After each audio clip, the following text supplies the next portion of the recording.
Hi friends, हमने घातांक और करनी चल रहा था। हमने लास्ट वाली क्लास में हमारे कुछ क्वेश्चंस वगैरह देखे थे और उसके ऊपर कुछ हमने प्रॉपर्टीज़ भी देखी थी। आज हम नई प्रॉपर्टी देखते हैं। हमने लिया हुआ है a प्लस अंडर रूट में a प्लस अंडर रूट में a, इस तरीके से एक क्वेश्चन लिया हुआ है। ओके, अब हमें इस क्वेश्चन को सोल्व करने के लिए हमें सबसे पहले इसके दो टुकड़े करने पड़ेंगे। a के दो टुकड़े इस तरीके से होंगे, एक होगा n, एक होगा n+1, एक होगा n, एक होगा n+1। अब जो इसका हमारा आंसर हम लिखेंगे, डायरेक्ट इसका हम आंसर लिखेंगे इसमें n+1 हमारा इसका आंसर होगा। जैसे हम एक क्वेश्चन के उससे समझते हैं। हमने क्वेश्चन लिया हुआ है अंडर रूट के अंदर 6 प्लस अंडर रूट में 6 प्लस अंडर रूट में 6 प्लस, इस तरीके से हमने क्वेश्चन लिया हुआ। अब हम 6 के दो टुकड़े ऐसे करने हैं कि एक टुकड़ा तो n होना चाहिए, एक टुकड़ा उसका n+1 होना चाहिए। 2 पार्ट इस टाइप से उसके डिवाइड करने हैं। तो हम 6 का एक पार्ट ले लेते 2, 2 में 1 करेंगे 3, obviously 2, n equal to value आ गई 2, n+1 3 हो जाएगा हमारा। तो इसका जो हमारे यहाँ से इसका आंसर आएगा वो आएगा हमारे पास 3। तो हमें ये ध्यान रखना है कि जो प्लस वाला क्वेश्चन आएगा उसमें हमें n+1 ही आंसर देना है। और इसी में अगर हमें हमारे पास एक और नेक्स्ट क्वेश्चन बनता है इसी का ही, कि हमें मिलता है a माइनस अंडर रूट में a माइनस अंडर रूट में a माइनस, इस तरीके से एक क्वेश्चन बनता है हमारा। अगर इस टाइप का हमारा क्वेश्चन आता है तो एक को वापस सेम दो पार्ट में डिवाइड करना है, एक को n, एक को n+1। 2 पार्ट में डिवाइड करेंगे तो जो हमारा इसका आंसर लिखेंगे हम इसमें हम लिखेंगे यहाँ से डायरेक्ट n, इसका आंसर होगा n, इसका होगा n+1। अब इस क्वेश्चन सोल्व करते हैं।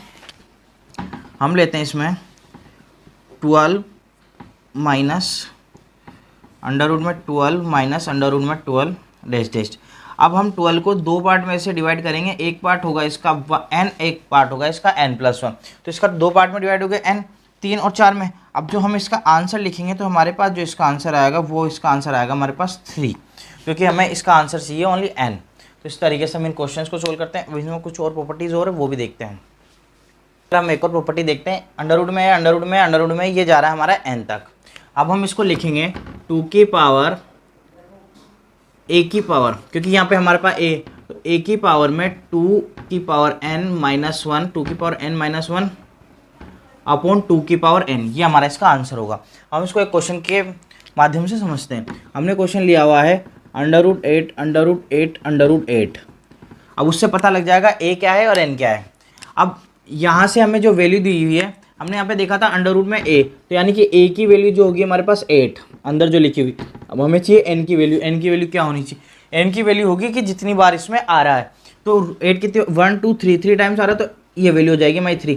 अब हमें पास फॉर्मूला है 2 की a की पावर 2n-1 अपॉन 2 की पावर n, ये हमारे पास फॉर्मूला दिया हुआ है।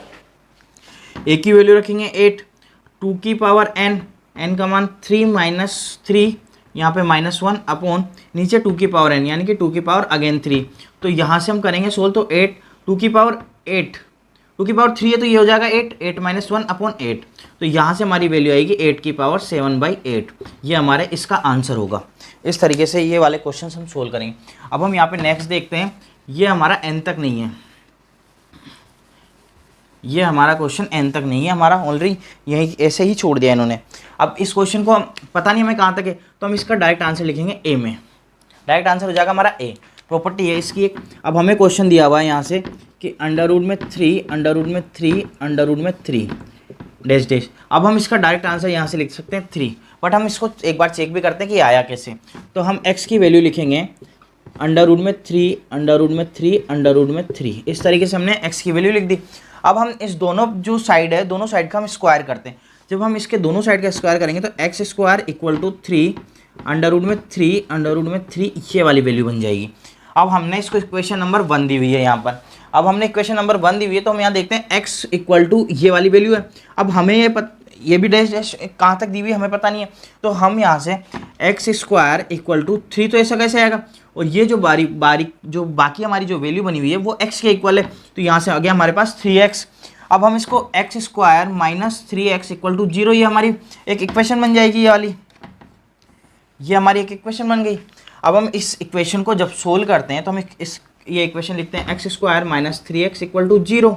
अब हमें इसमें से क्या कॉमन आ रहा है, हमारे पास x कॉमन आता है। जब हमारे पास x कॉमन आता है तो x -3 अंदर की तरफ ले जाता है। अब एक x की वैल्यू तो 0 में, ये तो 0 में चला गया, और जो हमारे पास अंदर लिखा हुआ है x माइनस 3 इक्वल टू 0, ये तो हो गया हमारा 0, x माइनस 3 इक्वल टू 0, तो x की वैल्यू हमारे पास यहाँ से मिलती है 3।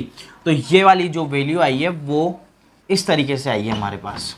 इस तरीके से हम इस क्वेश्चन को, अगर हमें डायरेक्ट आंसर के लिए तो हमें ये याद रखना होगा कि हमारे पास डायरेक्ट इसका एक फॉर्मूला होता है कि इस तरीके से अगर कोई क्वेश्चन आता है तो हम डायरेक्ट इसको ये लिख देंगे। अगर हमें पूरा सीखने के हिसाब से देखना है तो हमने ये क्वेश्चन पूरी तरीके से सोल्व करके देख लिया, जिससे हमें पता लग गया कि x की वैल्यू जो यहाँ पे हमें 3 मिली है वो किस तरीके से मिली है।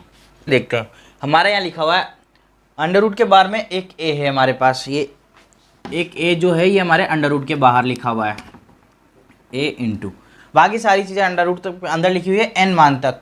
तो हम जब इसको सोल्व करते हैं तो ये आता है हमारे पास a 2 की पावर n माइनस 1 अपॉन 2 की पावर n, ये वाला हमारा जो फॉर्मूला बनता है इसमें हम वैल्यू रखते हैं। अब हम इसके ऊपर एक क्वेश्चन देखते हैं, 8 इंटू 8 अंडर रूट में 8 अंडर रूट में 8, ये n तक जा रही है हमारे पास वैल्यू, ये n तक जा रही है हमारे पास वैल्यू। अब हम जब इसको सोल्व करेंगे तो हम a की वैल्यू तो हमें दी हुई है यहाँ पर 8, ओके, और जो हमारे पास यहाँ पे जो n की वैल्यू आएगी, अब n की वैल्यू हम इससे पता करेंगे कि n की वैल्यू हमारे पास कितनी होगी। अब n की वैल्यू जो लिखेंगे हम इससे लिखेंगे, n की वैल्यू इससे लिखेंगे क्योंकि हमने जो इसकी जो वैल्यू थी वो तो हमने यहाँ पर 2 की पावर में लगा, आगे 2 से इंटू कर ही दिया, तो n की वैल्यू हमारे पास आएगी यहाँ से 1 2 3, ये 3 तक हमने, क्योंकि ये 3 तक ही लिया हुआ है, 3 तक आ गई। अब हम इसको फॉर्मूला में वैल्यू रखेंगे a की पावर 2, अब 2 की पावर n, तो यानी कि 3 माइनस 1 अपॉन 2 की पावर 3। जब हम इसको सोल्व करेंगे तो ये 8 इंटू 2 16, 16 माइनस 1 तो 2 की पावर 15 अपॉन 2 की पावर 8, तो ये 2 a की पावर आएगी, a की पावर 15/8 आएगी। अब a की पावर 15/8 जो होगा ये हमारे इस क्वेश्चन का आंसर होगा। तो ये वाली जो प्रॉपर्टीज़ आएगी हमारी, तो उस प्रॉपर्टीज़ को हम डायरेक्ट उसकी वैल्यू इस तरीके से रख देंगे, हमें ज़्यादा कुछ सोल्व करने की जरूरत नहीं, तो डायरेक्ट हम इससे वैल्यू रख देंगे तो हमारा क्वेश्चन इससे जल्दी सोल्व हो जाता है। हम यहाँ पे कुछ क्वेश्चन घातांक पे देखते हैं। अब हमने फर्स्ट क्वेश्चन लिया हुआ है x की पावर 2 की पावर x माइनस 2 की power x minus 1 equal to 4, तो x की पावर x की वैल्यू क्या है, तो x की पावर x की हमें वैल्यू यहाँ पे निकालनी है, फाइंड करनी है। तो हमें x की पावर x की जो वैल्यू फाइंड करेंगे यहाँ पर, तो इसके लिए हम क्वेश्चन सोल्व करते हैं। तो 2 की पावर x माइनस 2 की पावर x इंटू 2 की पावर माइनस 1 लिख सकता हूँ मैं इस चीज़ को, ओके, यहाँ पे लिख दिया मैंने। अब 2 की पावर x इन दोनों में से कॉमन आ रही है, 2 की पावर x मैंने कॉमन ले लिया, तो यहाँ पे रह गया हमारे पास 1 माइनस 2 की पावर माइनस 1 है, तो हमने देखा 2 की पावर माइनस 1 होगी तो 2 नीचे चला जाएगा, तो 1/2 हो जाएगा इससे। अब 2 की पावर x ये हो जाता है हमारा 2 माइनस, तो 1/2 इक्वल टू 4। अब 2 की पावर x इक्वल टू, ये इधर जाएगा तो 8 हो जाएगा हमारा, कि यहाँ तो रह गया हमारा 1/2, 2 की पावर x इंटू 1/2, 1/2 हमारा उधर की तरफ जाएगा तो इंटू में हो जाएगा, तो 4 इंटू 2 8 हो जाएगा। तो यहाँ से जो हमारी 2 की पावर x है हम इसको 2 की फॉर्म में लिखेंगे तो 2 की पावर 3 होगी, तो इससे हमारे पास x की वैल्यू जो आएगी वो आएगी हमारे पास x की वैल्यू यहाँ से 3। जब हमारे पास x की वैल्यू 3 आती है तो हमें पूछा है x की पावर x की वैल्यू। अब हमारे पास x की पावर x की वैल्यू पूछा है तो हमारे पास x की वैल्यू 3 है, तो 3 की पावर 3 करेंगे तो 3 इंटू 3 इंटू 3, तो ये आता है हमारे पास 27 इस क्वेश्चन का आंसर। तो ये क्वेश्चन हम इस तरीके से सोल्व करते हैं। अब नेक्स्ट क्वेश्चन लिखा है 1 cube plus 2 cube plus 3 cube plus 4 cube की पावर माइनस 3/2। 1 का क्यूब होता है 1, 2 का क्यूब होता है हमारे पास 8, 3 का क्यूब होता है 27 और 4 का क्यूब होता है हमारे पास 64 की पावर माइनस का 3/2। ओके, अब हम जब इन सबको प्लस करते हैं तो हम इन सबको प्लस करके देखते हैं 64 प्लस 1 9 9 7 6 6 4 10 जी 1 गया, तो 6 6 2 7 8 1, तो 2 पावर 2 कैरी पे गया हुआ है हमारा, तो 6 2 8 प्लस 2, तो ये हो गया हमारे पास 100 की पावर माइनस 3/2 हो गया। ओके, अब हम सबसे पहले 2 को सोल्व करते हैं। तो जब हम इस 2 को सोल्व करेंगे तो हमारे पास जो इसकी वैल्यू आएगी वो आएगी हमारे पास 10 की पावर माइनस 3, यानी कि ये अगर 2 को 1/2 को सोल्व करेंगे तो अंडर रूट में 100 हो जाएगा, अंडर रूट में 100 की वैल्यू होती है 10। अब जब हम इसको 10 की पावर माइनस 1/3 है तो यहाँ पे हम इसको सोल्व करेंगे तो 10 जाएगा अपोन में, तो इसकी पावर 3 हो गया हमारे पास डायरेक्ट, क्योंकि अपोन में जाता है 3 की रह जाएगा, तो इसका जो क्वेश्चन सोल्व होगा ये आएगा हमारे पास 1/1000। तो ये क्वेश्चन हमारा इस तरीके से होगा। देखते हैं 243 की पावर 0.13 और 243 की पावर 0.07, नीचे की तरफ भी वैल्यू दी। अब इसको सोल्व करते हैं। हमने देखा ये दोनों की वैल्यू सेम है, ये वाली हमारे पास a की पावर m इंटू ए की पावर n हो रही है, तो इसको हम ए की power m plus n direct कर देंगे। तो इसको लिखते हैं हम 243 इसकी पावर 0.13 प्लस 0.07 हमने डायरेक्ट लिख दी। अब जो हमारे पास नीचे वाली वैल्यू लिखी हुई है 7 की पावर 0.25, इनको सबको हम 7 की पावर में कन्वर्ट करके ताकि दोनों को सबको प्लस कर देंगे। तो हमारे पास यहाँ 7 की पावर 2 इंटू 0.075 इंटू 343 3 टाइम्स, तो 3 इंटू 0.2। जब हम इसको और आगे सोल्व करते हैं तो 243 की पावर आती है हमारे पास 0.20। इसको प्लस करेंगे तो ये वाली वैल्यू हो जाएगी हमारे पास। अब नीचे की तरफ आएगी 7 की पावर 7 की पावर 0.25 इंटू 7 की पावर 175, तो 150 होता है, तो 0.15 इंटू 7 की पावर 0.6।